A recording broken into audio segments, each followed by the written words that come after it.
News 18 ನನ್ನ ದೇಶ ನನ್ನ ಮತ ಅಭಿಯಾನದಲ್ಲಿ ನಾವಿವತ್ತು ಕಲಬುರಗಿ ಲೋಕಸಭಾ ಕ್ಷೇತ್ರದಲ್ಲಿ ಮತದಾರರ ನಾಡಿ ಮಿಡಿತವನ್ನ ಅಭಿಪ್ರಾಯವನ್ನ ಕೇಳ್ತಾ ಇದ್ದೀವಿ. ಸೊ ಈ ಒಂದು ಲೋಕಸಭಾ ಕ್ಷೇತ್ರದಲ್ಲಿರುವಂತಹ ದೊಡ್ಡದಾಗಿರುವಂಥ ಒಂದು ವಿಶ್ವವಿದ್ಯಾಲಯ ಶರಣಬಸವ ವಿಶ್ವವಿದ್ಯಾಲಯ ಇಲ್ಲಿ ಈ ಬಾರಿ ಮೊದಲನೇ ಬಾರಿಗೆ ಮತ ಚಲಾಯಿಸೋದಕ್ಕೆ ಮುಂದಾಗ್ತಾ ಇರುವಂಥ ಯುವ ಜನರ ಅಭಿಪ್ರಾಯ ಏನು ಹಾಗಾದರೆ ಅವರು ದೇಶದ ಬಗ್ಗೆ ಈ ಒಂದು ರಾಜಕೀಯದ ಬಗ್ಗೆ ಚೊಚ್ಚಲವಾಗಿ ತಾವು ಮಾಡ್ತಾ ಇರುವಂಥ ಮತದಾನದ ಬಗ್ಗೆ ಅವರಿಗಿರುವಂಥ ನಿಲುವೇನು ಅನ್ನೋದನ್ನು ಖುದ್ದು ಆ ವಿದ್ಯಾರ್ಥಿಗಳನ್ನು ಆ ಯುವ ಜನರನ್ನು ನಾವು ಕೇಳಿ ಮಾತಾಡಿಸ್ತಾ ಹೋಗೋಣ. ಈ ಸಲ ನೀವು ಮೊದಲನೇ ಸಲ ವೋಟ್ ಹಾಕಕ್ಕೆ ಹೋಗ್ತಿದ್ದೀರಿ, ಎಷ್ಟು ಎಕ್ಸೈಟ್ಮೆಂಟ್ ಇದೆ ನಿಮಗೆ ಅಂತ? ಎಕ್ಸೈಟ್ಮೆಂಟ್ ಅಂತಲ್ಲ ಸರ್, ಇದು ನಮ್ಮ ರೆಸ್ಪಾನ್ಸಿಬಿಲಿಟಿ, ಭಾಳ ದೊಡ್ಡ ರೆಸ್ಪಾನ್ಸಿಬಿಲಿಟಿ. ಒಂದು ವರ್ಲ್ಡಲ್ಲಿ ಅತಿ ಹೆಚ್ಚು ಡೆಮೋಕ್ರಸಿ ಹೊಂದಿರೋ ಇಂಡಿಯಾ, ಈ ದೇಶದಲ್ಲಿ ಒಂದು ರೆಸ್ಪಾನ್ಸಿಬಲ್ ಸಿಟಿಸನ್ ಆಗಿ ನಮ್ಮ ಹಕ್ಕುಗಳನ್ನು ನಾವು ಚಲಾಯಿಸಬೇಕು ಮತ್ತು ಒಂದು ಒಳ್ಳೆಯ ರಿಪ್ರೆಸೆಂಟೇಟಿವ್ ಅಂದರೆ ಇಂಡಿಯಾನ ಇಂಟರ್ನ್ಯಾಷನಲಲ್ಲಿ ಒಂದು ಒಳ್ಳೆಯ ರಿಪ್ರೆಸೆಂಟೇಟಿವ್ ಮಾಡುವ ಒಂದು ಅರ್ಹತೆ ಇರುವ ವ್ಯಕ್ತಿಯನ್ನು ಆರಿಸಿ ತರಬೇಕು ಸರ್. ಅಷ್ಟೇ. ಒಂದು ಓಟು ಅಂತಂದರೆ ಅದು ತುಂಬ ದೊಡ್ಡ ಬದಲಾವಣೆಯನ್ನು ಮಾಡಲ್ಲ ಅನ್ನೋಂಥ ಮನಸ್ಥಿತಿ ಇದೆ ನಿಮಗೆ? ಹೌದು ಸರ್. ಅಂದರೆ ನಿಮಗೆಲ್ಲ ಜನರಲ್ ಆಗಿ ಜನರಿಗೆ, ಸೊ ಅದ್ರ ಬಗ್ಗೆ ನೀವೇನು ಹೇಳ್ತೀರಿ ಅಂತ? ಒಬ್ಬರು ವೋಟ್ ಮಾಡಲ್ಲ ಸರ್, ಇಡೀ ಎಲ್ಲರೂ ಮಾಡ್ತಾರೆ ಇಡೀ ದೇಶದಲ್ಲಿ. ಸೊ ಇದು ಒಂದು ವೋಟ್ ಅಂತ ಅಲ್ಲ ಸರ್, ಎಲ್ಲರೂ ಮಾಡ್ತಾರೆ. ಎಲ್ಲರೂ ತಮ್ಮ ಹಕ್ಕನ್ನು ಒಳ್ಳೆ ಅಭ್ಯರ್ಥಿಗೆ ಹಾಕಿದ್ರಂದ್ರೆ ಅವರು ಗೆದ್ದು ಬರ್ತಾರೆ ಸರ್. ಮೊದಲನೇ ಸಲ ವೋಟ್ ಹಾಕಕ್ಕೆ ಹೋಗ್ತಾ ಇದ್ದೀರಿ, ಸೊ ಏನು ಅನ್ನಿಸ್ತಾ ಇದೆ ನಿಮಗೆ? ಈ ಪ್ರಜಾಪ್ರಭುತ್ವ ಚುನಾವಣೆ ಒಂದು ಹಬ್ಬ ಇದ್ದಂಗೆ ನಮಗೆ, ನಾವೆಲ್ಲರೂ ವೋಟ್ ಮಾಡಬೇಕು, ಇದು ನಮ್ಮ ಮೂಲಭೂತ ಹಕ್ಕು ಅಂತ ಸಂವಿಧಾನದಲ್ಲಿ ಹೇಳುತ್ತೆ. ಅಲ್ಲ, ಒಂದು ವೋಟ್ ಹಾಕೋದ್ರಿಂದ ಏನಾದರೂ ಬದಲಾವಣೆ ಆಗುತ್ತಾ? ಆಗುತ್ತೆ ಸರ್. ನಿಮ್ಮ ಒಂದು ಓಟಿಂದ ಏನು ಬದಲಾವಣೆ ಆಗುತ್ತೆ? ಅದ್ರ ಏನು ಬದಲಾವಣೆ ಆಗಬೇಕು ಅಂತ ನೀವು ನಿರೀಕ್ಷೆ ಮಾಡ್ತೀರಿ? ನಮ್ಮ ಒಂದು ಮತ ಚುನಾವಣೆಯನ್ನು ನಿರ್ಧರಿಸುತ್ತೆ, ಅದನ್ನೇ ಹೇಳುತ್ತೆ ಸರ್. ಫಸ್ಟ್ ಟೈಮ್ ವೋಟನ್ನು ಹಾಕ್ತಿದ್ವಿ, ತುಂಬ ಎಕ್ಸೈಟ್ಮೆಂಟ್ ಕೂಡ ಇದೆ. ನಮ್ಮ ದೇಶದಲ್ಲಿ ಒಬ್ಬ ಒಳ್ಳೆ ನಾಯಕತ್ವವನ್ನು ತಂದು ಕೊಡಬೇಕಾಗಿ ನಾವು ಸ್ಪೆಷಲಿ ಯೂತ್ ಸರ್, ನಾವು ಕೂಡ ಮತ್ತೊಬ್ಬ ದೊಡ್ಡವರಾಗಲಿ ಎಲ್ಲರಿಗೆ ಇನ್ಸ್ಪೈರ್ ಮಾಡಬೇಕು ವೋಟ್ ಹಾಕೋಕ್ಕೆ. ನಮ್ಮ ದೇಶಕ್ಕೊಬ್ಬ ಒಳ್ಳೆ ನಾಯಕತ್ವವನ್ನು ತಂದು ಕೊಡಬೇಕು. 4 ಮಂದಿ 8 ಮಂದಿ ಕಂದು ಸರ್ಕಾರ ಮಾಡೋಕ್ಕೆ ಅಂತ ಒಂದು ನಾಯಕತ್ವ ಇರಬೇಕು. ಒಂದು ನಾಯಕತ್ವ ಇರಬೇಕು. ಯಾರು ನಮ್ಮ ದೇಶದ ಸಂಸ್ಕೃತಿ, ದೇಶದ ಡೆವಲಪ್ಮೆಂಟು, ಇನ್ಫ್ರಾಸ್ಟ್ರಕ್ಚರ್ ಯಾರು ಡೆವಲಪ್ಮೆಂಟ್ ಮಾಡ್ತಾರೆ ಅಂಥವ್ರಿಗೆ ಮತ ಹಾಕಬೇಕು ಅಂತ ಹೇಳಕ್ಕೆ ಇಷ್ಟಪಡ್ತೀನಿ. ನಾವು ಒಂದು ವೋಟ್ ಅಂತ ತಿಳ್ಕೊಬಾರ್ದು ಸರ್, ನಮ್ಮೆಲ್ಲರದು ಒಂದೊಂದು ವೋಟ್ ಇದೆ ಅಂತ ತಿಳ್ಕೊಬೇಕು. ಅವ್ರದ್ದು ಒಂದು ವೋಟ್ ಇದೆ, ನಮ್ಮದು ಒಂದು ವೋಟ್ ಇದೆ, ಅಂದರೆ ಅವ್ರಿಗೂ ಹಾಕಿದೆ ನಮಗೂ ಹಾಕಿದೆ, ಚಲಾಯಿಸಬೇಕು ಸರ್. ನಮ್ಮದೇ ಒಂದು ವೋಟ್ಲಿಂತ ಏನು ಡಿಫ್ರೆನ್ಸ್ ಆಗಲ್ಲ ಅಂತ ಅನ್ಕೋಬಾರ್ದು ಸರ್. ಸೊ ನಮ್ಮ ಹಕ್ಕನ್ನು ನಾವು ಚಲಾಯಿಸಬೇಕು ಸರ್. ಇದು ಎಲೆಕ್ಷನ್ ಅಂದರೆ ಫೆಸ್ಟಿವಲ್ ಆಫ್ ಡೆಮೋಕ್ರಸಿ, ಹಾಗಾಗಿ ನಾವು ಒಳ್ಳೆಯದನ್ನು ಯಾರೇ ಡೆವಲಪ್ ಮಾಡ್ತಾರೆ ಎಲ್ಲ ಒಬ್ಬರದೇ ಅಂತಿಲ್ಲ ಸರ್. ನಮ್ಮ ಒಂದು ಓಟ್ ಅಂತಂದ್ರಲ್ಲ ನೀವು, ನಮ್ಮ ಒಬ್ಬರದಿಲ್ಲ ಸರ್. ಗ್ರಾಮ ಇರುತ್ತೆ ಸರ್, ತಾಲೂಕು ಇರುತ್ತೆ, ಎಲ್ಲರದ್ದು ಡೆವಲಪ್ಮೆಂಟ್ ನೋಡಿ ಓಟ್ ಹಾಕಬೇಕಾಗ್ತದೆ ಸರ್. ಅದಕ್ಕೆ ನಾವು ಜನಪ್ರತಿನಿಧಿನ ಈಗ ನಾವು ಯಾರಿಗೆ ಆಯ್ಕೆ ಮಾಡ್ತೀವಿ ಅಂದ್ರೆ ಯಾರು ಡೆವಲಪ್ಮೆಂಟ್ ಮಾಡ್ತಾರೆ ಅವರು ಸರ್. ಈಗ ಎಕನಾಮಿ ಆಯಿತು, ಎಲ್ಲನೇ ಆಯಿತು ಸರ್. ಸೊ ಹಾಗಾಗಿ ನಮ್ಮ ಸಂಸ್ಕೃತಿಯನ್ನು ಬರ್ಬೇಕು, ಅವು ಭಾರತವನ್ನು ಎತ್ತಿ ಹಿಡಿಯೋರನ್ನು ನಾವು ಆಯ್ಕೆ ಮಾಡಬೇಕಾಗುತ್ತೆ. ನಾನು ಓಟ್ ಹಾಕೋ ನಾಯಕ ಈ ಥರದ್ದು ಕ್ವಾಲಿಟಿ ಇರಬೇಕು, ಈ ಥರದ ಕ್ರೈಟೀರಿಯಾ ಅವ್ರಿಗೆ ನಾನು ಓಟ್ ಹಾಕ್ತೀನಿ ಸರ್. ಹಾಗಾದರೆ ನಮ್ಮ ಭಾರತವನ್ನು ಎತ್ತಿ ಹಿಡಿಬೇಕು ಸರ್, ಎಲ್ಲ ಭಾಗದಲ್ಲಿ ಎತ್ತಿ ಹಿಡಿಬೇಕು. ಸೊ ಹಾಗಾಗಿ ಅಂಥವ್ರನ್ನ ಆಯ್ಕೆ ಮಾಡೋದು. ಸಣ್ಣ ಹಳ್ಳಿ ಗ್ರಾಮಗಳಲ್ಲಿ ಅವರು ಬೇಕಾಗಿರೋ ಬೇಸಿಕ್ ನೀಡ್ಸ್ ಎಲ್ಲ ಫುಲ್ಫಿಲ್ ಮಾಡೋಕ್ಕೆ ನಾವು ಹಂಗೆ ಮಾಡ್ತೀವಿ ಹಿಂಗೆ ಮಾಡ್ತೀವಿ ಅಂತ ಹೇಳ್ತಾರೆ ಸರ್. ಆದರೆ ಅವ್ರ ಕೈಲಿ ಏನೂ ಮಾಡೋಕ್ಕಾಗಲ್ಲ. ಸುಮ್ಮನೆ ಅಂತಾರೆ ಅದು ಮಾಡ್ತೀವಿ ಇದು ಮಾಡ್ತೀವಿ ಅಂತ ಓಟ್ ಹಾಕ್ಸ್ಕೊಂಡ್ಬಿಡ್ತಾರೆ. ಅದೆಲ್ಲ ಮಾಡ್ಬಾರ್ದು ಸರ್. ಅಂದ್ರೆ ಹಿಂಗೆ ಓಟ್ ಹಾಕ್ಸ್ಕೊತಾರೆ ನೋಡಿ, ಅದ್ರ ಪ್ರಕಾರ ಎಲ್ಲ ನಮಗೆ ಬೇಕಾಗಿರೋ ಅಂದ್ರೆ ಅಲ್ಲಿ ಸಣ್ಣ ಗ್ರಾಮಗಳಲ್ಲಿ ಅವ್ರಿಗೆ ಬೇಕಾಗಿರೋ ಬೇಸಿಕ್ ನೀಡ್ಸ್ ಎಲ್ಲ ಫುಲ್ಫಿಲ್ ಮಾಡಬೇಕು. ಅದು ಹೋಗಿ ನಾವು ಅಂದ್ರೆ ಸ್ವಲ್ಪ ಭಾಳ ಬೇಡ್ಕೊಂಡ್ಮೇಲೆ ಅವ್ರು ನಮಗೆ ಮಾಡ್ಕೊಡ್ತಾರೆ. ಅಲ್ಲಿ ತನಕ ನಾವು ಹಂಗೆ ಮಾಡ್ತೀವಿ ಹಿಂಗೆ ಮಾಡ್ತೀವಿ ಅಂತ ಮಾಡ್ತಾರೆ, ಮಾಡಲ್ಲ ಸರ್. ಅದ್ರ ಪ್ರಕಾರ ಅವ್ರು ನಾವು ಭರವಸೆ ಕೊಡ್ತಾರೆ, ಅದನ್ನು ಈಡೇರಿಸಲ್ಲ ಸರ್. ಅಷ್ಟೇ. ನಾವು ಅಂದರೆ ನಮಗೆ ಬೇಸಿಕ್ ಅಂದರೆ ನಾವು ಹಿಂಗೆ ಮಾಡ್ತೀವಿ ಏನೇ ಆಗಲಿ ಅಂದ್ರೆ ನಾವು ಓಟ್ ಹಾಕ್ತೀವಲ್ಲ, ನಮ್ಮ ಹಕ್ಕಿರುತ್ತದು, ನಾವು ನಂಬ್ಕೊಂಡೇ ಓಟ್ ಹಾಕಿರ್ತೀವಿ. ಅದ್ರ ಪ್ರಕಾರ ನಮಗೆಲ್ಲ ಬೇಕಾಗಿರೋದಲ್ಲಿ ಫುಲ್ ಅಷ್ಟೇ ಸರ್. ಅಲ್ಲ, ಎಜುಕೇಷನ್ಗೆ ಯಾವ ಥರದ್ದು ಇನ್ಫ್ರಾಸ್ಟ್ರಕ್ಚರ್ ಕೊಡಬೇಕು? ನೀವೆಲ್ಲ ವಿದ್ಯಾರ್ಥಿಗಳಿದ್ದೀರಿ, ಇನ್ನೂ ಕೂಡ ಓದ್ತಾ ಇದ್ದೀರಿ. ಸೊ ಎಜುಕೇಷನ್ಗೆ ಯಾವ ಥರದ್ದು ಸಪೋರ್ಟ್ ಮಾಡಬೇಕು ಗೆದ್ದು ಬರೋರು? ಮಾಡಬೇಕಲ್ಲ ಸರ್. ಈಗ ಗೌರ್ಮೆಂಟ್ ಸ್ಕೂಲ್ಸು ಅಲ್ಲೆಲ್ಲ ಸ್ವಲ್ಪ ಡೆವಲಪ್ಮೆಂಟ್ ತರಬೇಕು. ಆದರೆ ತರ್ತೀವಿ ಅಂತಾರೆ, ಅಲ್ಲಿ ಏನು ಮಾಡ್ತಾ ಇಲ್ಲ ಸರ್. ಹಳ್ಳಿ ಗ್ರಾಮದಲ್ಲಿ ಭಾಳ ಕಡಿಮೆ ಇದೆ ಅದೆಲ್ಲ ಡೆವಲಪ್ಮೆಂಟ್ಸ್ ಎಲ್ಲ. ಕನ್ನಡದ ಶಾಲೆಗಳು ಎಲ್ಲ ಮುಚ್ಚಿ ಹೋಗ್ತಾ ಇದ್ದಾವೆ. ಮುಚ್ಚಿ ಹೋಗ್ತಿದ್ದಾವೆ ಸರ್. ಅದ್ರ ಪ್ರಕಾರ ಅಂದ್ರೆ ಅವರು ಏನಂತಾರೆ, ಅದು ಅವರು ಗೆದ್ದು ಬಂದಮೇಲೆ ಅದೆಲ್ಲ ಈಡೇರಿಸಿದ್ರೆ ತಾನೇ ಎಲ್ಲ ಮಾಡೋಕ್ಕಾಗೋದು. ಅದು ಮಾಡ್ತೀವಿ ಆದರೆ ಏನು ಮಾಡ್ತಾ ಇಲ್ಲ ಸರ್. ಅವರು ಕೊಟ್ಟಿರೋ ಭರವಸೆ ಈಡೇರಿಸುವಂಥ ನಾಯಕ ಆಗಿರ್ಬೇಕು ಅಷ್ಟೇ ಸರ್. ಥ್ಯಾಂಕ್ ಯು ಸರಿ. ನಾವು ಫಸ್ಟ್ ಟೈಮ್ ವೋಟ್ ಮಾಡಿದ್ದೀವಿ ಸರ್. ನಾವು ಮಾಡೋ ಒಂದು ಹೊಟ್ಟು ನಾವು ಅದೇನು ನಮಗೆ ಜಾಸ್ತಿ ವ್ಯಾಲ್ಯೂ ಕೊಡಲ್ಲ ಅಂತ ಅಂದ್ಕೊಳ್ಳೋದಿಲ್ಲ. ಯಾಕಂದರೆ ನಾವೊಬ್ಬರು ಓಟ್ ಅದ್ರ ಥರ ನಾವು ಒಂದು 10 ಜನ ಇದ್ದರೆ 10 ಓಟ್ ಎಲ್ಲೇ ಬೀಳುತ್ತೆ ಸರ್. ಅದೇ ನಾವು 10 ಓಟ್ ಯಾರಾದರೂ ಒಂದು ಒಳ್ಳೆ ವ್ಯಕ್ತಿಗೆ ಓಟ್ ಹಾಕಿದರೆ ನಮ್ಮ ದೇಶದ ಫ್ಯೂಚರ್ ನಮ್ಮ ಕೈಗಿದೆ ಅನ್ನೋ ಥರ ಒಂದು ಫೀಲಿಂಗ್ ಬರ್ತದೆ ಸರ್. ಹಾಗೆ ನಮ್ಮ ದೇಶ ನೀವು ಇಂಟರ್ನ್ಯಾಷನಲ್ ಲೆವೆಲಲ್ಲಿ ಮೇಲೆ ಕರ್ಕೊಂಡು ಹೋಗ್ಬೇಕು ಅಂದರೆ ಇವಾಗ ಮೊದಲೆಲ್ಲ ನಮ್ಮ ದೇಶನ ಅಂಡರ್ ಡೆವಲಪ್ಡ್ ಅಂತ ಕರಿತಿದ್ರು. ಇವಾಗ ಡೆವಲಪಿಂಗ್ ನೇಷನ್ಸಲ್ಲಿ ನಮ್ಮದು ಒಂದಿದೆ. ಈಗ ನೆಕ್ಸ್ಟ್ ಬಂದರೂ ನಮ್ಮದು ಡೆವಲಪ್ಡ್ ನೇಷನ್ಸ್ ಆಗಬೇಕು ಅಂತ. ನೀವು ಒಳ್ಳೆಯ ವ್ಯಕ್ತಿ ಅಂತಂದರೆ, ಈ ಒಳ್ಳೆಯ ವ್ಯಕ್ತಿ ಅಂತಂದರೆ ಇರಬೇಕಾಗಿರುವಂಥ ಕ್ರೈಟೀರಿಯಾ ಏನು? ಒಳ್ಳೆಯ ವ್ಯಕ್ತಿ ಅಂದರೆ ನಮ್ಮ ದೇಶದ ಜನರ ಮನಸ್ಥಿತಿಯನ್ನು ಅರ್ಥ ಮಾಡ್ಕೊಂಡವ್ರು ಇರಬೇಕು ಸರ್. ಎಲ್ಲ ಅವರು ಮಿಡಲ್ ಕ್ಲಾಸ್ ಫ್ಯಾಮಿಲಿಯಿಂದ ಬಂದವರು ಅವರೆಲ್ಲ ಅಂಥವ್ರಿದ್ರೆ ಅವ್ರಿಗೆಲ್ಲ ಗೊತ್ತಿರುತ್ತೆ. ಹಾಗಾಗಿ ಅವರು ಬೇರೆಯವ್ರ ಕಷ್ಟನ ಅರ್ಥ ಮಾಡಿಕೊಂಡು ದೇಶನ ಬೆಳೆಸೋಕ್ಕೆ ಸಹಾಯ ಮಾಡ್ತಾರೆ ಸರ್. ಫಸ್ಟ್ ಟೈಮ್ ವೋಟ್ ಮಾಡತ್ತೀವಿ, ಭಾಳ ಎಕ್ಸೈಟ್ಮೆಂಟ್ ಅದ. ಬಟ್ ಒಬ್ಬ ಒಳ್ಳೆ ಪ್ರತಿನಿಧಿಯಾಗಿ ನಾವೇನು ಹೇಳ್ತೀವಿ ಅಂದ್ರೆ ನಮ್ಮ ಓಟಿಗೆ ತಕ್ಕಂಥ ಅವರು ಪ್ರತಿಫಲನ ಕೊಡ್ಬೇಕಂತ ಹೇಳಕ್ಕೆ ಇಷ್ಟಪಡ್ತೀನಿ ಸರ್. ಈಗ ಯಾರು ಬಿ ಜೆ ಪಿ ಕಾಂಗ್ರೆಸ್ ಅಂತ ಹಂಗೇನಿಲ್ಲ ರೀ, ಯಾರೇ ಬರಲಿ ಜರ ಎಜುಕೇಷನ್. ನಮ್ಮ ಗುಲ್ಬರ್ಗ ಯೂನಿವರ್ಸಿಟಿ ಈಗ ಒಂದು ಎಕ್ಸಾಮ್ ಬರಿತೀವಿ ರೀ, 8 ತಿಂಗಳು ಆಗನ್ ರಿಸಲ್ಟ್ 8 ತಿಂಗಳು ಆಗನ್ ರಿಸಲ್ಟ್ ಬರೋದು. ಅದ್ರಲ್ಲಿತ್ತು ಒಂದು ಫ್ಲೋ ಏನಿರ್ತಲ್ಲ ರೀ ಓದೋದು, ಅದು ಕನ್ಸಿಸ್ಟೆನ್ಸಿ ತಪ್ತದೆ ರೀ. ಬಿ ಜೆ ಪಿದವ್ರೇ ಬರಲಿ ಕಾಂಗ್ರೆಸ್ದವ್ರೇ ಬರಲಿ, ಅದೊಂದು ಪ್ರಾಬ್ಲಮ್ ಸಾಲ್ವ್ ಮಾಡಿದ್ರೆ ನಮಗೆ ಹೆಲ್ಪ್ ಆಗ್ತದೆ. ಫಸ್ಟ್ ಟೈಮ್ ವೋಟ್ ಮಾಡ್ತಿರೋದು ಆಬ್ವಿಯಸ್ಲಿ ಎಕ್ಸೈಟ್ಮೆಂಟ್ ಇರುತ್ತೆ. ಒಂದೊಂದು ವೋಟ್ ಕೂಡ ಮುಖ್ಯ ಸರ್. ಒಂದು ಸಮುದ್ರ ಹೇಗೆ ಹನಿ ಹನಿ ಕೂಡ ಮುಖ್ಯ ಅಲ್ವಾ ಸರ್, ಒಂದು ವೋಟ್ ಕೂಡ ಮುಖ್ಯ. ಸುಮ್ಮನೆ ಹೀಗೆ ಹಾಗೆ ವೋಟ್ ಮಾಡಿಬಿಡಬಾರ್ದು, ಎಲ್ಲ ನೋಡ್ಕೊಂಡು ವೋಟ್ ಮಾಡಬೇಕು. ಏನನ್ನ ನೋಡ್ಕೊಂಡು ವೋಟ್ ಮಾಡಬೇಕು? ನೀವು ಅವರೆಲ್ಲ ವೋಟ್ ಮಾಡ್ತೀರಿ?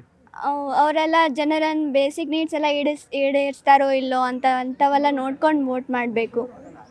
ಜಾತಿ ಮತ ಇವೆಲ್ಲ ನೋಡ್ಕೊಂಡು ವೋಟ್ ಮಾಡಬಾರ್ದು.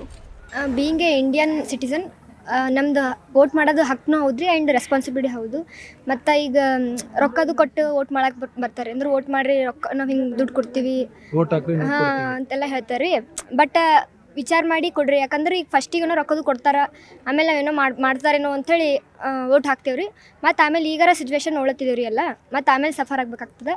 ಸೊ ವಿಚಾರ ಮಾಡಿ ವೋಟ್ ಮಾಡಿರಿ. ನಾನು ವೋಟ್ ಹಾಕ್ತೀನಿ, ನನ್ನ ನಾಯಕ ಹಿಂಗಿರಬೇಕು ಅನ್ನೋ ಒಂದು ವಿಷನ್ ಇರುತ್ತಲ್ಲ ಯಂಗ್ಸ್ಟರ್ಸ್ಗೆ, ಅದು ಯಾವ ಥರ ಇದೆ ನಿಮಗೆ? ಅಂದ್ರೆ ಈಗ ಎಕ್ಸಾಂಪಲ್ ಆಧಾರ್ ಕಾರ್ಡ್ ಫ್ರೀ ಮಾಡಿರಲ್ರಿ, ಆ ಥರದ್ದೆಲ್ಲ ಆಗ್ಬಾರ್ದ್ರಿ. ಅಂದ್ರೇನು ಕೆಲವೊಂದು ಕಡೆ ಅದು ಚಲೋನೂ ಹೌದ್ರಿ, ಫ್ರೀ ಗ್ಯಾರಂಟಿ ಕೊಡಬಾರ್ದು. ಹಾಂ, ಅಂದರೆ ಎಜುಕೇಷನ್ ಸ್ವಲ್ಪ ಫ್ರೀ ಇರಬೇಕು. ಅಂದ್ರೆ ಮಿಡಲ್ ಕ್ಲಾಸ್ದವ್ರಿಗೆ ಹೆಲ್ಪ್ ಆಗ್ತದ.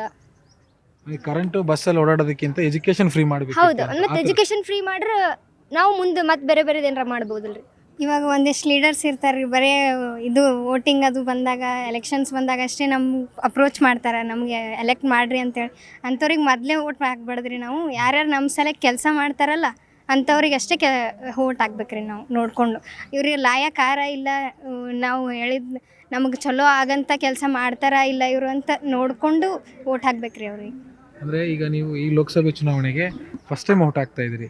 ಯಾವಾಗಾದರೂ 18 ವರ್ಷ ಆಗುತ್ತಪ್ಪ ಅಂತ ಕಾಯ್ತಾ ಇರ್ತೀವಿ ವೋಟ್ ಹಾಕೋದಕ್ಕೆ. ಸೊ ಆ ಮೊಮೆಂಟನ್ನು ಹೆಂಗೆ ನೀವು ಎದುರು ನೋಡ್ತಾ ಇದ್ದೀರಿ? ನಿರೀಕ್ಷೆ ಏನಿದೆ? ವಿ ಆರ್ ಹ್ಯಾಪಿ ಸರ್, ನಾವು ಎಲೆಕ್ಟ್ ಮಾಡ್ಬೋದು ಅಂತೇಳಿ ಭಾಳ ಖುಷಿ ಇದೆ. ಸೊ ಇದು ಫಸ್ಟ್ ಟೈಮ್ ನಮ್ಮದು voting rights, we are very excited for that. But ನಮಗೇನು ಒಂದು ವಿಷನ್ ಇತ್ತಂದ್ರೆ ಫಸ್ಟ್ ಈಗ ಎಲ್ಲರೂ ವೋಟ್ ಹಾಕ್ತಾರೆ. ಬಟ್ ಅವಾಗ ನಾವು ಸಣ್ಣವರಿದ್ದಾಗೆಲ್ಲ ನೋಡಿದ್ದಂದ್ರೆ ಹೆಂಗಂದ್ರೆ ಏನೋ ಒಂದು ಆಮಿಷಗಳನ್ನು ಒಡ್ತಾರೆ, ಅದಕ್ಕೆ ಜನರ ಬಲಿಯಾಗಿ ಅದಕ್ಕೆ ವೋಟ್ ಹಾಕ್ತಾರೆ. ಸೊ ಜನರೊಳಗೆ ತಿಳುವಳಿಕೆ ಬರಬೇಕು. ಇದು ನಾವು ಅವ್ರಿಗೆ ವೋಟ್ ಹಾಕತ್ತೇವಂದ್ರೆ ಅವ್ರು ನಮಗೆ ರೂಲ್ ಮಾಡುವಷ್ಟು ಎಲಿಜಿಬಿಲಿಟಿ ಅವರಲ್ಲಿ ಐತೋ ಇಲ್ಲೋ ಅಂಥೇಳಿ.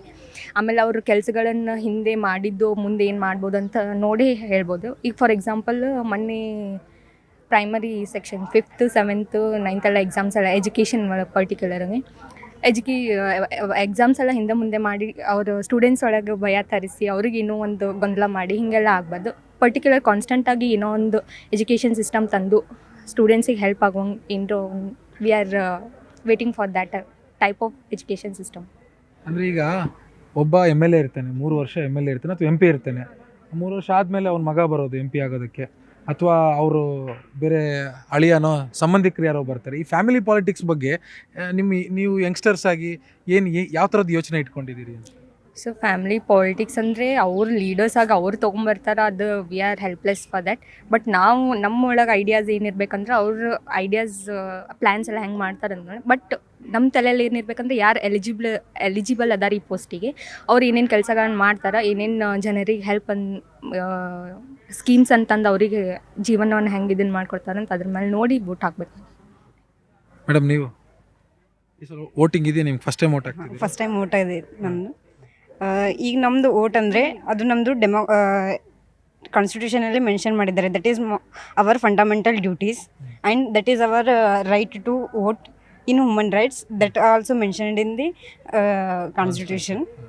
ಅದಕ್ಕಾಗಿ ನಮ್ಮದು ಒಂದು ವೋಟ್ ತುಂಬ ಪರಿಣಾಮ ಬೀಳುತ್ತೆ ಒಂದು ಕಂಟ್ರಿಯನ್ನು ಫಾರ್ಮ್ ಮಾಡೋದಕ್ಕೆ. ಅದು ಒಂದು ಕಂಟ್ರಿ ಸ್ಟ್ಯಾಂಡ್ ಆಗಬೇಕಂದ್ರೆ ಡೆಮೊಕ್ರೆಟಿಕಲಿ, ಎಕನಾಮಿಕಲಿ, ಎಜುಕೇಷ್ನಲ್ಲಿ ಮತ್ತು ಯಾವುದೇ ಥರದ ಎಲ್ಲ ಸೆಕ್ಟರ್ಗಳಲ್ಲಿ ಅದು ಸ್ಟ್ಯಾಂಡ್ ಆಗಬೇಕಿತ್ತಂದರೆ ಒಬ್ಬರು ಅದಕ್ಕೆ ನಾಯಕರಿರಬೇಕು, ಅಂದರೆ ಸುಟೇಬಲ್ ನಾಯಕ, ಪಾಸಿಟಿವ್ ಅಂತ ಯಾವುದೇ ಥರ ಏನಂದರೆ ಡಿಸ್ಕ್ರಿಮಿನೇಷನ್ ಮಾಡಲಾರ್ದೆ ಅಥವಾ ರಿಲಿಜಿಯನ್ಸ್ ಪ್ರಕಾರ ಹೋಗಲಾರ್ದೆ, ಕರಪ್ಷನ್ ಮಾಡಲಾರ್ದೆ, ಆ ಥರ ಎಲ್ಲ ಇದ್ದವರು ನಾಯಕರಾಗಬೇಕು. ನೆಕ್ಸ್ಟ್ ಈಗ ನಮ್ಮದು ಸ್ಟೇಟಿಗೆ ಬಂದರೆ ಫಸ್ಟ್ ಆಫ್ ಆಲ್ ಎಜುಕೇಷನಲ್ ಸೆಕ್ಟರಲ್ಲಿ ಚೆನ್ನಾಗಿರೋಂಥ ಪೋಸ್ಟ್ಗಳನ್ನ ಬಿಡಬೇಕು ಮತ್ತು ಅದ್ರ ರಿಸಲ್ಟನ್ನು ಬೇಗ ಬಿಡಬೇಕು. ಈಗ ಮೊನ್ನೆ 2018 KCET ಎಕ್ಸಾಮ್ ಆಯಿತು, ಅದು 2023-24 ಅದು ರಿಸಲ್ಟ್ ಬಿಟ್ಟರು. ಬಟ್ ಅವರು ಏನಂತಾರೆ ಎಕ್ಸಾಮ್ ಕೊಟ್ಟಿದ್ದವರು ಅವ್ರು ಆಲ್ರೆಡಿ 30 ದಾಟುತ್ತೆ ಅವ್ರದ್ದು. ಇವರೆಲ್ಲ ಇಷ್ಟೆಲ್ಲ ಡ್ಯೂರೇಷನ್ ಭಾಳ ಏಜ್ ಆಗೋದಿಲ್ಲ, ಏಜ್ ಕೊಡೋದಿಲ್ಲ ಅವ್ರು ನೆಕ್ಸ್ಟ್ ಟೈಮ್ ಅವರು ಅಪ್ರೋಚ್ ಮಾಡಬೇಕಾದ್ರೆ. ಅದಕ್ಕಾಗಿ ಭಾಳ ಡ್ಯೂರೇಷನ್ ಆಗುತ್ತೆ. ಅದು ಅವ್ರು ಆಲ್ರೆಡಿ ಮುದುಕಿಯರು ಆಗ್ತಾರೆ. ಅದಕ್ಕಾಗಿ 6 ಮಂತ್ಸಲ್ಲಿ ಈ 6 ಮಂತ್ಸಲ್ಲಿ ಅದ್ರ ಎಕ್ಸಾಮ್ ನಡಿಬೇಕು, ರಿಸಲ್ಟು ಕೊಡ್ಬೇಕು ಅನ್ನೋದು ನಮ್ದಿದು. ಅಂದ್ರೆ ನಮ್ಮ ಎಜುಕೇಶನ್ ಸಿಸ್ಟಮ್ ಏನಿದೆ ಅದು ಇನ್ನು ಸರಿ ಆಗ್ಬೇಕು, ಗೆದ್ದು ನಾವು ಆಯ್ಕೆ ಮಾಡುವಂತ ಜನಪ್ರತಿನಿಧಿಗಳನ್ನು ಅದನ್ನ ಸರಿ ಮಾಡುವಂತ ಪ್ರಯತ್ನ ಮಾಡಬೇಕು ಅಂತ ಹೇಳಿ. ಹಾಗೆ ಮತ್ತು ಈ ವಿಲೇಜ್ ಪೀಪಲ್ಸ್ದು ಎಲ್ಲ ಬೇಸಿಕ್ ರಿಕ್ವೈರ್ಮೆಂಟ್ಸ್ಗಳನ್ನೆಲ್ಲ ಫುಲ್ಫಿಲ್ ಮಾಡಬೇಕು. ವಾಟರ್ ಆ್ಯಂಡ್ ಹೆಲ್ತ್ ಕೇರಲ್ಲಿ ಮತ್ತು ಅದು ಕ್ಲೀನ್ನೆಸ್ಸಲ್ಲಿ ಎಲ್ಲ ಕಡೆನೂ ಚೆನ್ನಾಗಿ ಮಾಡಬೇಕು. ಯಾವುದೇ ಥರ ಕರಪ್ಷನ್ ಅಂತೂ ಕರಪ್ಷನ್ ನಡೀಲಿಲ್ಲ ಅಂದರೆ ಇವೆಲ್ಲ ಚೆನ್ನಾಗಾಗುತ್ತೆ. ಕರಪ್ಷನ್ನೇ ಇದಕ್ಕೊಂದು ಇದು, ಕರಪ್ಷನ್ ಮಾಡಬಾರ್ದು ಅಷ್ಟೇ. ಎಲ್ರಿಗೂ ನಮಸ್ಕಾರ. ನಾನು ಆಲ್ರೆಡಿ ಒಂದು ಸಲ ವೋಟ್ ಮಾಡೀನಿ ಗ್ರಾಮ ಪಂಚಾಯತ್ ಎಲೆಕ್ಷನಿಗೆ. ಸೊ ಇದು ನನ್ನ 2ನೇ ಬಾರಿ ನಾನು ವೋಟ್ ಹಾಕ್ತಾ ಇರೋದು. ಲೋಕಸಭೆಗೆ ಮೊದಲನೇ ಸರಿ. ಸೊ ನಾನು ಅದರಲ್ಲಿ ಎಷ್ಟು ಎಕ್ಸೈಟ್ಮೆಂಟ್ ಇತ್ತು, ಇದರಲ್ಲಿ ಕೂಡ ಅಷ್ಟೇ ಎಕ್ಸೈಟ್ಮೆಂಟ್ ಇದೆ.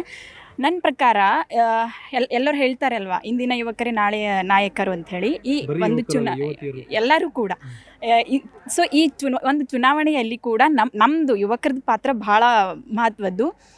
ಇವಾಗ ಎಲ್ಲ ನಾಯಕರು ಏನು ಮಾಡ್ತಾರೆ, ಎಲೆಕ್ಷನ್ ಬಂದ ಕೂಡಲೇ ಎಲ್ಲ ಮನೆಗೂ ಕ್ಯಾಂಪೇನ್ ಮಾಡ್ತಾರೆ, ಅಷ್ಟು ಅಮೌಂಟ್ ಕೊಡ್ತೀವಿ, ಇಷ್ಟು ಅಮೌಂಟ್ ಕೊಡ್ತೀವಿ ಅಂತ.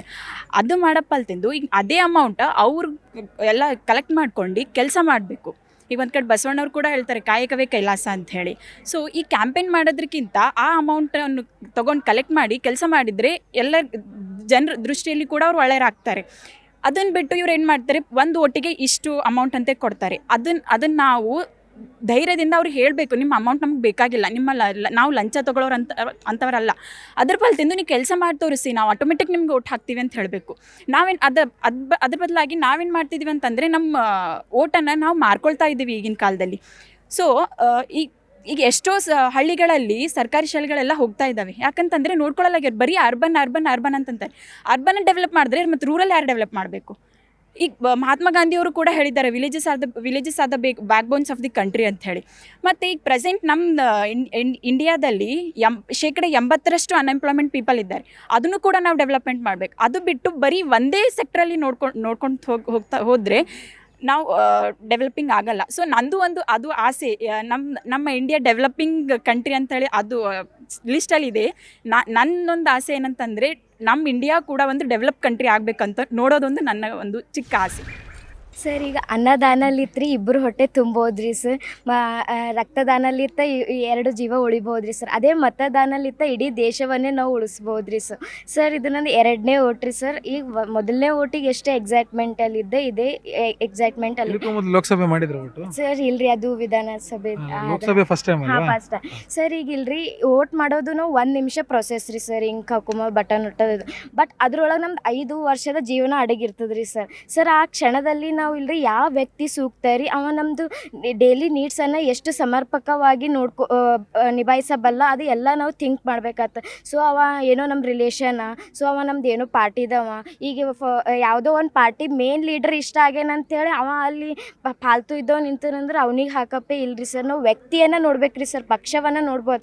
ಯಾವ ವ್ಯಕ್ತಿ ಇಲ್ರಿ ನಮ್ಗೆ ಸಮರ್ಪಕ ಅನ್ನಿಸ್ತಾ ಆ ವ್ಯಕ್ತಿಗೆ ಹಾಕ್ಬೇಕ್ರಿ. ಅದು ಪಕ್ಷ ಒಳ್ಳೆಯದ ಅಂತಂದ್ರೆ ಆ ಒಳಗಿರೋ ವ್ಯಕ್ತಿ ಒಳ್ಳೆಯ ಇರ್ತಾನೆ ಅಂತ ಹೇಳೋಕ್ಕಾಗಲ್ರಿ ಸರ್. ಅದಕ್ಕೆ ನಾವು ವ್ಯಕ್ತಿಯನ್ನು ನೋಡ್ಕಸಿಂದ ಮತದಾನ ಮಾಡ್ಬೇಕಾಗ್ತದ್ರಿ ಸರ್. ಈಗ ಯಾವುದೇ ವ್ಯಕ್ತಿ ಅಲ್ರಿ ಸರ್, ಅವ ಮಾಡಿದ್ದಿಲ್ರಿ ಏನಂತ ಕೆಲಸಗಳು ಹೇಳ್ಕೊತ ತಿರ್ಗಾಡಲ್ರಿ ಸರ್. ಕರೆಕ್ಟ್ ಕೆಲಸ ಮಾಡಿದವ್ರಿಲ್ರಿ ಸುಮ್ಮನೆ ಕೊಡ್ತಾರ್ರಿ ಸರ್. ಮಾಡ್ಲಾರ್ದವ್ರೆ ಪ್ರಚಾರ ಮಾಡೋ ಟೈಮಿಗೆ ನಾ ಅದು ಮಾಡಿದೆ ಇದು ಮಾಡಿದೆ ಸುಳ್ಳು ಭರವಸೆಗಳನ್ನು ಕೊಡ್ತಾರೆ. ನಾವು ವಿದ್ಯಾವಂತರಾದವರು ಅಂಥ ಭರವಸೆಗಳಿಗೆ ಒಳಗಾಗದೆ ನಮ್ದು ಈ ತಲೆಗೆ 2000 ಕೊಡ್ತೇವೆ ಓಟ್ ಹಾಕ್ರಿ ಅಂತೇಳಿ ಮನಾರ್ ವಿಧಾನಸಭೆಗೆ ಬಂದವ್ರಿ ಸರ್. ಅದು ನಾವು ತಿಳಿದವ್ರು ಏನಾದ್ರು ಹಾಂ ಸರ್, ಅಫ್ಕೋರ್ಸ್ ಬರ್ತಾರೆ ಸರ್. ಅವ್ರಿಗೆ ಬೇಕಾಗಿರ್ತದ್ರಿ ಓಟ್ ಬಂದಿರ್ತಾರೆ ರೀ ಸರ್. ನಾವು ಅವೆಲ್ಲ ನಾವು ವಿದ್ಯಾವಂತರಾಗಿ ಅದನ್ನು ತೊಗೋಬಾರ್ದು.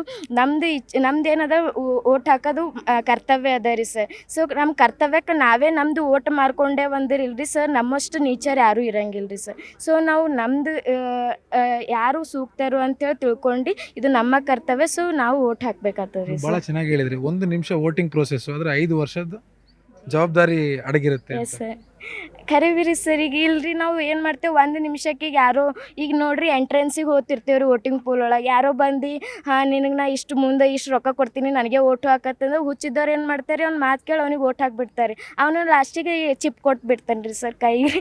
ಅಲ್ಲಿ ನಮಗೇನು ಸಿಗಲ್ರಿ ಅಂದ್ರೆ ಒಂದು ಸ್ವಲ್ಪ ನಾವು ಥಿಂಕ್ ಮಾಡಲಾರ್ದೆ ಅವನ ಆಸೆ ಬಲೆ ಅದೇ ಒಂದು ನಮ್ದು 5 ನಿಮಿಷದ ಜೀವನ ಹಾಳಾಗಿ ಹೋಗ್ಬಿಡ್ತದೆ ರೀ ಸರ್. ಅದಕ್ಕಾಗಿ ನಮ್ಮದು ಅವ್ರು ಎಷ್ಟೇ ಆಮಿಷ ತೋರಿಸಿದ್ರು ಭೀ, ಎಷ್ಟೇ ನೀನು ಪ್ಲಾಟ ಬಂಗಾರ ಕೊಡ್ತೀನಿ ಅಂದ್ರೆ ಭೀ ನಮ್ಮದು ಜೀವನ ನಮಗೆ ಇಂಪಾರ್ಟೆಂಟ್. ನಮ್ದು ಒಬ್ರದ್ದೇ ನೋಡ್ಕೊಬಾರ್ದ್ರಿ, ಸುತ್ತಮುತ್ತ ಇದ್ದವ್ರದ್ದು ಜೀವನ ಭೀ ನೋಡ್ಕೋಬೇಕ್ರಿ ಸರ್. ಅದಕ್ಕಾಗಿ ಯಾರು ಚಂದ ಕರೆಕ್ಟ್ ನಮಗೆ ಬೇಸಿಕ್ ನೀಡ್ಸ್ ಎಜುಕೇಷನ್, ವಿದ್ಯುತ್, ನೀರು ಎಲ್ಲ ಸಮರ್ಪಕವಾಗಿ ಕೊಡ್ತಾರೆ ನೋಡ್ರಿ ಸರ್, ಅವ್ರಿಗೆ ಓಟ್ ಹಾಕ್ಬೇಕು. ಈಗ ನೋಡ್ರಿ ಸರ್, ನೌಕರರು ಹರಾರಿ ಸರ್, ಅವ್ರಿಗೆ ಮುನ್ಸಿಪಲ್ ನೌಕರರು ಅವ್ರಿಗೆ ಇಲ್ರಿ ಸ್ಯಾಲ್ರಿ ಮಾಡಿಲ್ಲತ್ರಿ ಸರ್, ನೀರು ಕಟ್ ಮಾಡ್ಯಾರ ಏರಿಯಾ ಒಳಗೆ. ಎದಕ್ಕೆ ಬಂತ್ರಿ ಸರ್, ಫ್ರೀ ಫೆಸಿಲಿಟಿ ಕೊಟ್ಟು ಅವ್ರಿಗೆ ಸ್ಯಾಲ್ರಿ ಕೊಟ್ಟಿಲ್ಲ ಅಂದ್ರಿ. ಇದ್ರಲ್ಲಿತ್ತು ಎಷ್ಟು ಸಾರ್ವಜನಿಕರಿಗೆ ಪ್ರಾಬ್ಲಮ್ ಅಲ್ಲತ್ತದ ಹೇಳ್ರಿ ಸರ್. ಅದಕ್ಕಾಗಿ ಕರೆಕ್ಟ್ ನಾಯಕರಿಗೆ ನಾವು ಚೂಸ್ ಮಾಡ್ಬೇಕಾಗ್ತದೆ ರೀ ಸರ್, ವಿದ್ಯಾವಂತರೇ. ನಾನು ಎಕ್ಸೈಟೆಡ್ ಆಗಿನಿ ಈ ಸಲ ಫಸ್ಟ್ ಟೈಮ್ ವೋಟ್ ಮಾಡ್ಲೋದಕ್ಕೆ. ಈಗ ಕೆಲವರು ನಂಗೆ ವೋಟ್ ಮಾಡಿರಿ ಅಂಥೇಳಿ ಸ್ವಲ್ಪ ರೊಕ್ಕ ಕೊಟ್ಟು ಆ ರೀತಿ ಇದು ಮಾಡ್ತಾರೆ ರೀ. ಬಟ್ ಒಂದು ಮನೇಲಿ ತಾಯಿ ಹ್ಯಾಂಗೆ ತನ್ನ ಮಕ್ಕಳಿಗೆ ಗಂಡಗೆ ಎಲ್ಲ ವಿಷಯ ಗೊತ್ತಿದ್ದಿರ್ತದೆ, ಆ ಥರ ಒಬ್ಬರು ಪೊಲಿಟಿಷಿಯನ್ ಇದ್ದಾರಂದ್ರೆ ಅವ್ರು ಎಲ್ಲರದ್ದು ಏನೇನು ಕಡಿಮೆ ಇದ್ದವ್ರಿಗೆಲ್ಲ ಭರ್ತಿ ಮಾಡಬೇಕು. ಈಗ ಫಸ್ಟಿಗೆ ಹೇಳ್ತಾರೆ, ನೀವು ನಂಗೆ ಓಟ್ ಹಾಕ್ರಿ, ನಾನು ನಿಮಗೆ ಅದು ಮಾಡ್ತೀನಿ ಇದು ಮಾಡ್ತೀನಿ ಅಂತ ಫಸ್ಟಿಗೆ ಹೇಳ್ತಾರೆ. ಅದೇ ಓಟ್ ಅವರು ಫಸ್ಟ್ ಬಂದರು ಗೆದ್ದರು ಅಂದ್ಬಳಕ್ಕೆ ಅವ್ರು ಮತ್ತೇನು ಮಾಡಲ್ರಿ. ಅದು ಮನೇಲಿ ಒಬ್ಬರು ತಾಯಿ ತನ್ನ ಗಂಡಗೆ ತನ್ನ ಮಕ್ಕಳಿಗೆ ಏನೇನು ಬೇಕು ಎಲ್ಲ ಪ್ರತಿಯೊಂದು ಗೊತ್ತಿದ್ದಿರ್ತದೆ ರೀ. ಆ ರೀತಿ ಅವ್ರನ್ನೂ ನನ್ನ ಮಕ್ಕಳು ಈ ದೇಶ ನಂದು ಅಂಥೇಳಿ ಪ್ರತಿಯೊಂದು ನಡ್ಸ್ಕೊಂಡು ಯಾರ್ಯಾರಿಗೆ ಏನೇನು ಕಡಿಮೆ ಇದೆ ತಿಳ್ಕೊಂಡು ಅವ್ರಿಗೆ ಸ್ಯಾಟಿಸ್ಫೈ ಆಗಂಗೆ ಮಾಡಿದ್ರೆ ಸರಿಯಾಗ. First, I will tell you what is Lok Sabha election is important. It is not bookish language, sir. You should know this information. First, there are 2 types of election in our country. There are direct election and indirect election. Why we are giving very importance to Lok Sabha election only, we should know that. We should know this one. We all are citizens of India.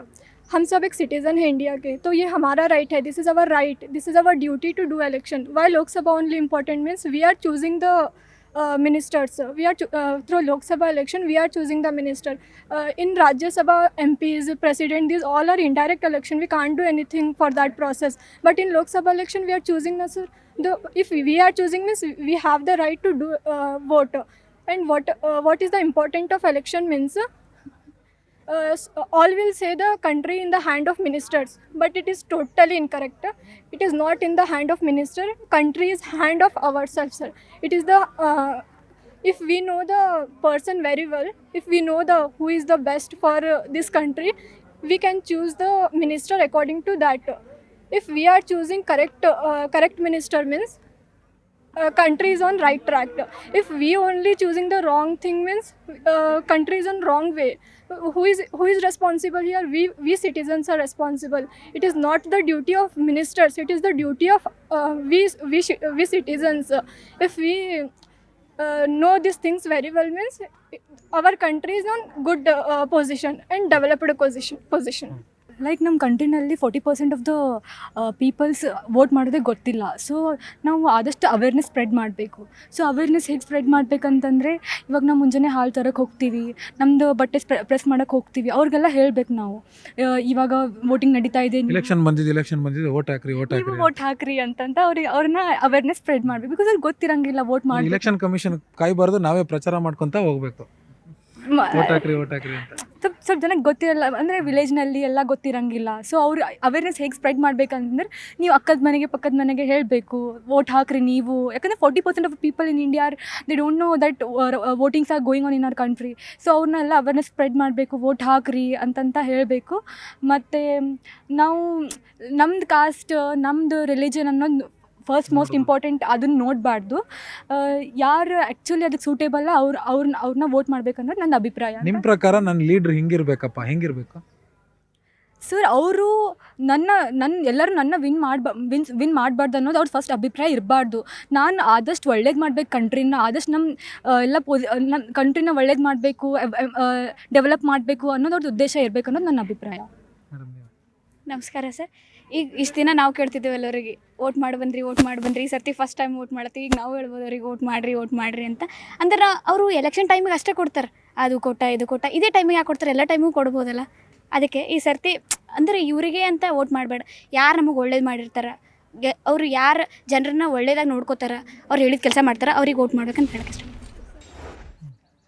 Sir generally ministers के लिए ये ministers जब election रहता तब 15 दिन 10 दिन पहले आकर प्रचार करते, लेकिन यही मिनिस्टर बीच में अगर हम लोगों को पर थोड़ा ज़्यादा फोकस करे ना तो वो लोगों के लिए अच्छा होता, क्योंकि हम वो लोग को वोट करते ना तो उनकी भी रिस्पॉन्सिबिलिटी है हम लोगों को कुछ करने के लिए. और फर्स्ट इम्पॉर्टेंट थिंग एजुकेशन है सर. अगर हमको एजुकेशन वो लोग अच्छा दिए तो हम अच्छी तरह से वो लोगों को चूज़ कर सकते ताकि हमारा कंट्री और ज़्यादा डेवलप हो सके. तो यहाँ पे ज़्यादा कोई चीज़ इंपॉर्टेंट है, मतलब एजुकेशन से हमको मालूम पड़ रहा है कि इलेक्शन क्या है. एजुकेशन से हमको मालूम पड़ रहा है कि हम किसको चूज़ करना है, कैसे चूज़ करना है, कौन ज़्यादा इंपॉर्टेंट है, कौन हमारी कंट्री के लिए कुछ कर सकता, ये सब चीज़ें हमें कैसे मालूम पड़ रही है. तो एजुकेशन के थ्रू मालूम करें. तो यही एजुकेशन है जो हमको कुछ बता सकता. तो मिनिस्टर की भी एक रिस्पॉन्सिबिलिटी है कि वो ज़्यादा से ज़्यादा इलेक्शन पे फोकस करे.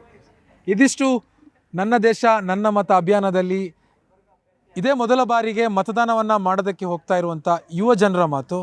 ಅವ್ರು ಹೇಳ್ತಾ ಇರುವಂಥದ್ದು ನನ್ನ ನಾಯಕ ದೂರದೃಷ್ಟಿ ಉಳ್ಳವನಾಗಿರಬೇಕು, ಮೂಲಭೂತ ಸೌಕರ್ಯವನ್ನು ಒದಗಿಸುವವನಂತಾಗಿರಬೇಕು, ಬಡವರ ಮೇಲೆ ಬಡವರ ಹಿತವನ್ನು ಕಾಯುವನಂತಾಗಿರಬೇಕು ಅನ್ನುವಂಥದ್ದು ಇಲ್ಲಿರುವಂಥ ವಿದ್ಯಾರ್ಥಿಗಳದ್ದು.